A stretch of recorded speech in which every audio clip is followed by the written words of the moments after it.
পড়াশুনো মনে থাকে না, অনেকবার পড়ছেন তাও পরীক্ষার হলে গিয়ে ঠিক টাইমে মনে পড়ছে না, ক্লাসে ফিজিক্যাল সায়েন্স কি যে বোঝায় মাথায় ঢোকে না।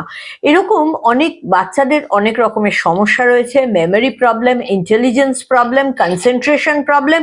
বইয়ের দিকে তাকিয়ে বসে রয়েছে অথচ কোনোভাবে তার পড়াটা মনে থাকছে না বা পড়ছে না, সে কনসেন্ট্রেশন, সে ভাবছে হয়তো খেলার মাঠের খবর। এরকম বাচ্চাদের অনেক রকমের পড়াশোনাজনিত সমস্যা কিন্তু রয়েছে। যাতে রেজাল্ট ভালো হয় তার জন্য পড়াশোনাটা তো করতেই হবে। তার জন্য বাবা মায়েরা রেকি শিখতে পারেন এবং বাচ্চাদের রেকি দিতে পারেন, যাতে মেমোরি, ইন্টেলিজেন্স, কনসেন্ট্রেশন সবকিছু বাড়বে।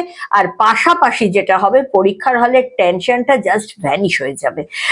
রেজাল্ট ভালো হওয়ার জন্য এর থেকে বেশি আর কিছু লাগে না। তাছাড়াও ভীষণ ভালো কনস্ট্রাকটিভ লেখা স্টুডেন্টদের থেকে এক্সপেক্ট করা যায় রেকির মাধ্যমে।